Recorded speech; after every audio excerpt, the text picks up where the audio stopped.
Bonjour, vous me connaissez pour certains, donc je suis Michel Abraham, serviteur et témoin du Seigneur. Je viens aujourd'hui, j'ai préparé cette petite chose parce que c'est important ce que je vais vous dire et je ne voudrais pas tromper la parole de Dieu, mais c'est le Saint-Esprit qui m'a révélé ça en méditation et que je devais faire aujourd'hui après avoir été à la table du Seigneur ce matin. Et quand j'ai été ce matin à l'église locale, quelqu'un qui seconde le pasteur a évoqué les mêmes sujets, sauf qu'il a survolé le sujet, et c'est dommage, il n'est pas rentré en profondeur. Je ne suis pas sûr qu'il ait porté du fruit. Pourquoi je témoigne devant Speak Up, je vais vous le montrer après. Il y a une raison. Le diable utilise toujours la même méthode. Alors, eh bien, nous devons connaître sa méthode et apprenons à le voir de loin arriver si nous sommes en esprit. Petit rappel dans Genèse 3. Le serpent était le plus rusé de tous les animaux des champs que l'Éternel Dieu avait fait. Il dit à la femme, Dieu a-t-il réellement dit, vous ne mangerez pas de tous les arbres du jardin? La femme répondit au serpent, nous mangeons des fruits et des arbres du jardin, mais quant aux fruits de l'arbre qui est au milieu du jardin, Dieu nous a dit, vous n'en mangerez point et vous n'y toucherez point, de vos peurs que vous ne mourriez. Alors le serpent dit à la femme, vous ne mourrez point, mais Dieu sait que le jour où vous en mangerez, vos yeux s'ouvriront et que vous serez comme des dieux connaissant le bien et le mal, etc., etc. Vous connaissez la suite. Donc la désobéissance à Dieu, l'homme prend conscience de sa désobéissance et il tente de couvrir sa désobéissance par lui-même. Nous avons ainsi la naissance du concept de la religion. En Genèse 3, les yeux de l'un et l'autre s'ouvrirent, ils connurent qu'ils étaient nus, donc de leur désobéissance, ils prennent conscience, et ayant cousu des feuilles de figuier, ils s'en firent des ceintures.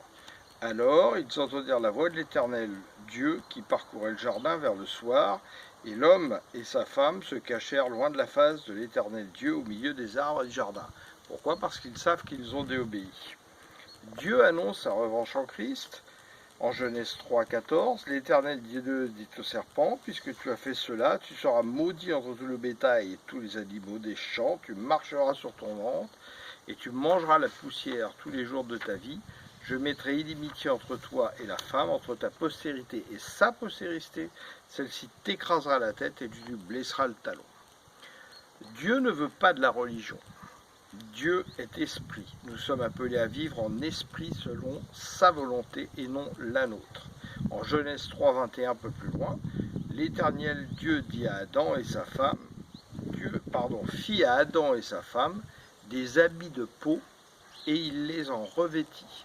Donc Dieu enlève les feuilles du figuier, il ne veut donc pas de cet esprit religieux où l'homme essaye de racheter par lui-même, mais c'est lui qui rachète selon sa bonne volonté, son bon vouloir et sa grâce imméritée. Donc il leur donne des vêtements de peau qu'il a cousus.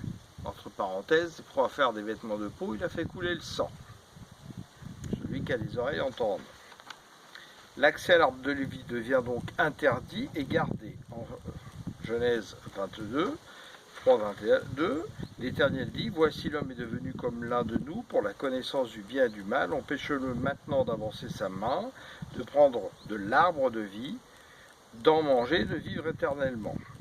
Il les chassa du jardin d'Éden, vous connaissez la suite, etc. Et il mit à l'orient du jardin les chérubins qui agitent une épée flamboyante pour garder le chemin de l'arbre de vie.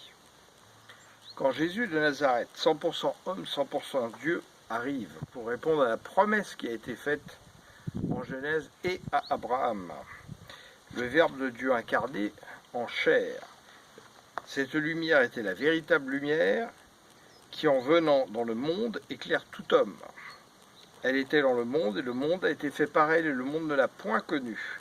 Elle est venue chez les siens et les siens ne l'ont point reçue. Mais à tous ceux qui l'ont reçue, à ceux qui croient en son nom, elle a donné le pouvoir de devenir enfants de Dieu. Écoutez bien, enfants de Dieu. Pas chrétiens, pas musulmans, bouddhistes ou je ne sais quoi. Enfants de Dieu. Enfants de Dieu. Voilà quelle est notre vraie identité. Ok ? lesquels sont nés non du sang, ni de la volonté de la chair, ni de la volonté de l'homme, mais de Dieu, de Dieu. Et la parole a été faite chair, elle a habité parmi nous, pleine de grâce et de vérité, et nous avons contemplé sa gloire, une gloire comme la gloire du Fils unique venu du Père. Donc c'est un rappel aussi à Genèse 1 où le Christ est la lumière, le créateur de la pensée de Dieu amené à manifestation physique, l'alpha. Alors, en 1 Corinthiens 12, rendez grâce au Père qui vous a rendu capable d'avoir part à l'héritage des saints dans la lumière. Nous ne sommes donc pas à me dire tous les jours nous sommes pécheurs si nous sommes en Christ. Nous sommes des saints dans la lumière. Peut-être des saints encore imparfaits, mais des saints dans la lumière. Arrêtons de nous rabaisser. Qui nous a délivrés de la puissance des ténèbres, qui nous a transportés dans le royaume du Fils de son amour. En haut. On parle du niveau spirituel. En qui nous avons la rédemption, la rémission des péchés. Il est l'image du Dieu invisible, le premier-né de toute la création. Je vous encourage à lire la suite. Oui, nous avons été transportés dans le royaume du Fils de son amour en esprit. La bête, si nous sommes en Christ, elle est en dessous de nous. Nous sommes avec Christ en pensée, en esprit au 3e ciel, au-dessus de Satan et de ses démons qui est au 2e ciel. Donc quand nous relâchons la parole, ce sont des bombes que nous lâchons sur Satan. Nous ne regardons pas Satan comme ça, nous le regardons comme ça si nous sommes en Christ. La bête est sous nos pieds, et Christ me l'a dit en esprit dernièrement. Si vous êtes en moi, la bête est sous vos pieds. En Luc 10, Jésus leur dit, « Je voyais Satan tomber du ciel comme un éclair.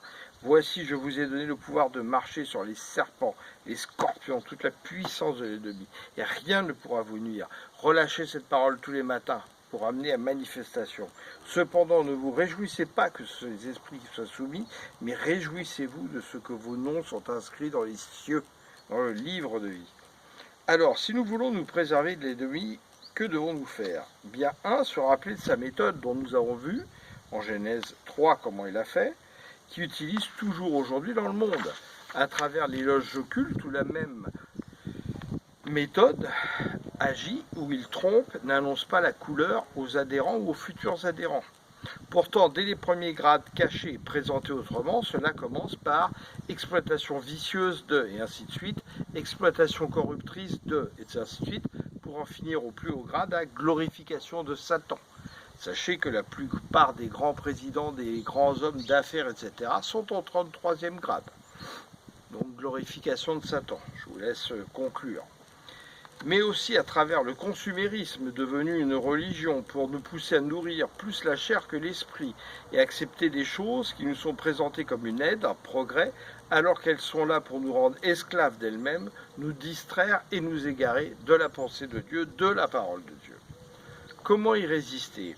Eh bien, en plus de connaître la méthode de l'ennemi, connaître selon l'esprit de la parole, comment grandir en esprit, la façon dont Christ nous a demandé de grandir dans sa pensée, sa stature, et comment il nous demande de le laisser vivre en nous, afin que notre maison, le véritable notre corps, son temple, soit rempli de lui. Le diable n'a donc alors plus accès, il va voir un corps où il y a de la place pour agir de l'intérieur. En Jean 6, que nous dit-il? Celui qui mange ma chair et qui boit mon sang demeure en moi et je demeure en lui. Comme en église primitive, tant que cela vous est possible, allez à la table du Seigneur chaque jour le plus possible pour boire son sang, manger sa chair en mémoire de lui, de son sacrifice, mais pour faire aussi mourir notre chair à la croix et ressusciter avec lui en esprit, donc qu'il vive en nous. D'ailleurs, une fois avant d'avoir été à la table du Seigneur, je l'ai reconstitué sous Paint pour vous montrer, j'ai vu cette vision où le Christ à la croix, comme Moïse, a écarté les flots. Il a donc réouvert l'accès à l'arbre de la vie. C'est normal puisqu'il est le chemin, la vérité et la vie. Il nous donne donc cet accès de nouveau, où l'arbre de vie, pour ceux qui sont en Christ et vivent en Christ, a été réouvert. Alors, même, c'est particulièrement le cas en Occident où nous sommes en terre brûlée, ne pas avoir honte de témoigner chaque jour autour de nous de lui. Il va nous en donner l'occasion, plus il vivra en nous. Matthieu dit, c'est pourquoi quiconque me confessera devant les hommes, je le confesserai aussi devant mon Père qui est dans les cieux. Mais quiconque me reniera devant les hommes, je le renierai aussi devant mon Père qui est dans les cieux. En Galates 2, j'ai été crucifié avec Christ, et si je vis, ce n'est plus moi qui vis, c'est Christ qui vit en moi. Et si je vis maintenant, dans la chair, je vis dans la foi au Fils de Dieu qui m'a aimé et qui s'est livré lui-même pour moi. Alors attention, Matthieu 12. Lorsque l'esprit impur est sorti d'un homme, il va par des lieux arides cherchant du repos, il n'en trouve point. Alors il dit, je retournerai dans ma maison d'où je suis sorti. Et quand il arrive, il la trouve vide, balayée et ornée. Il s'en va et il prend avec lui 7 autres esprits plus méchants que lui. Il entre dans la maison, s'y établissent, et la dernière condition de cet homme est pire que la première. Il faut donc faire attention quand nous sommes guéris, délivrés de la puissance des ténèbres où nous avons pu vivre avant, dans des vies passées, etc., de bien remplir la maison de Christ, donc lui permettre de vivre totalement en nous, grandir dans sa pensée, qui est la pensée de Dieu, et Dieu ne nous agrée que quand nous sommes véhiculés par la pensée de Christ, celui qu'il aime et qui nous a donné accès à Dieu, devenu par Christ, si nous avons cru en lui, notre Père Abba.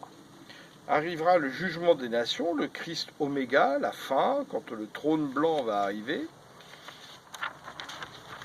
Matthieu 25 nous dit quoi? Lorsque le Fils de l'homme viendra dans sa gloire avec tous les anges, il s'assiera sur le trône de gloire. Toutes les nations seront rassemblées devant lui, il séparera les uns et les autres, comme le berger sépare les brebis d'avec les boucs. Il mettra les brebis à sa droite et les boucs à sa gauche. Alors le roi dira à ceux qui seront à sa droite, venez vous qui êtes bénis de mon Père, prenez possession du royaume qui vous a été préparé dès la fondation du monde, car j'ai eu faim, vous m'avez donné à manger, j'ai eu soif, vous m'avez donné à boire, vous connaissez la suite. Et les justes répondront, Seigneur, quand avons-nous vu avoir faim, donner à manger, avoir soif, etc., etc. Et le roi répondra, je vous le dis en vérité, toutes les fois que vous avez fait ces choses, à l'un de ces plus petits de mes frères, c'est à moi que vous les avez faites. Par conséquent, il y a tout le contraire. Tout ce que nous faisons de bon, nous le faisons pour le Seigneur. Tout ce que nous faisons de mauvais, ou ne faisons pas aux autres de bon, nous le faisons contre le Seigneur.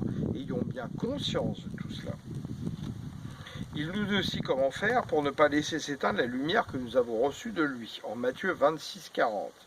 Et il vint vers les disciples qu'il trouva endormis et dit à Pierre, « Vous n'avez pas pu veiller une heure avec moi?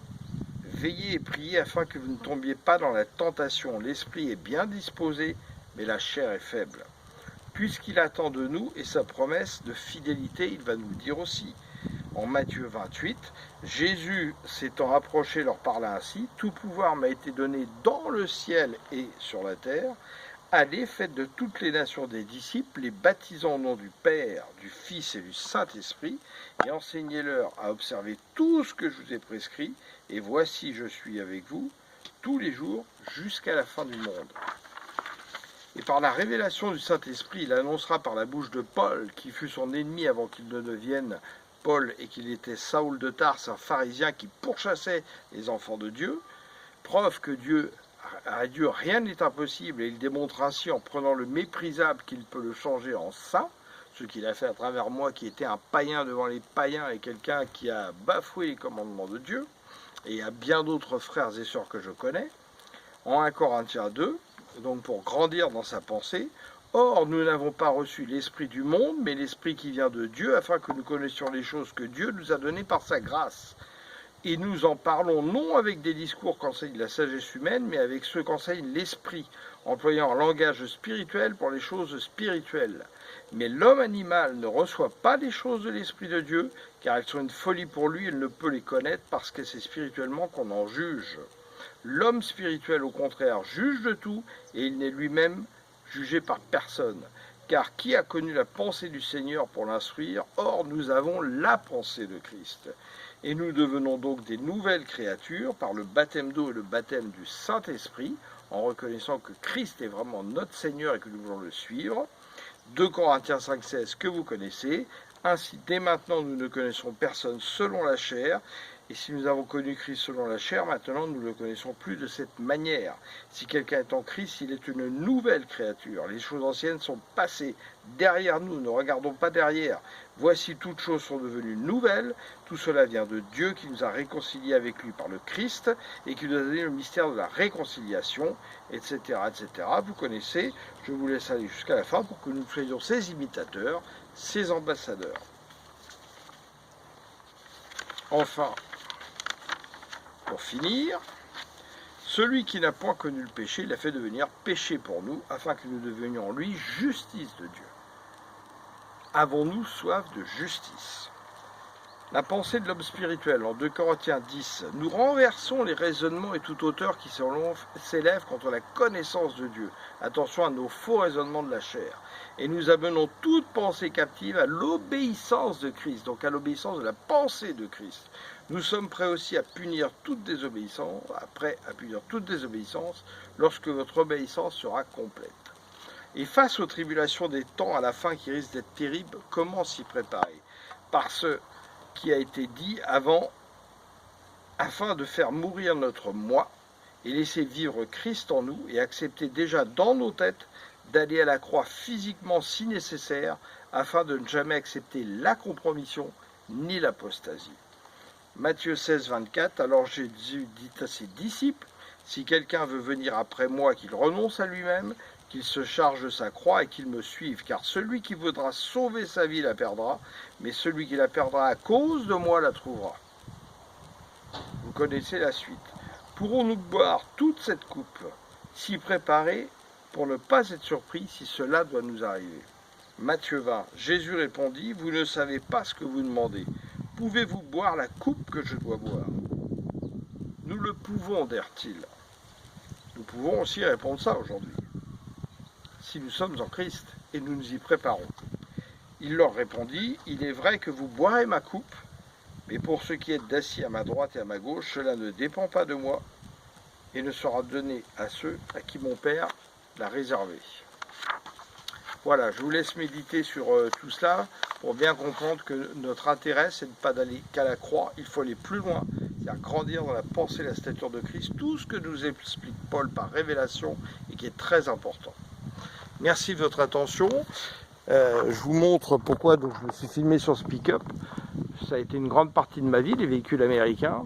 Aujourd'hui, j'ai gardé ce pick-up pour évangéliser parce que ça attire l'attention et donc faire venir des gens autour de moi. Vous connaissez dans les films, hein, on voit souvent ces pick-up-là avec un fusil qui est accroché derrière dans la cabine au niveau du râtelier.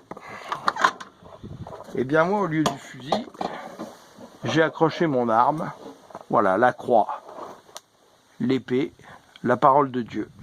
C'est un petit clin d'œil.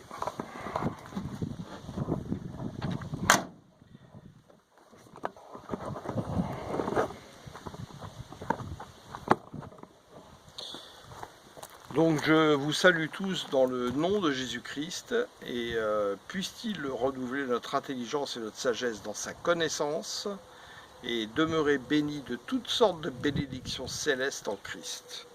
Amen.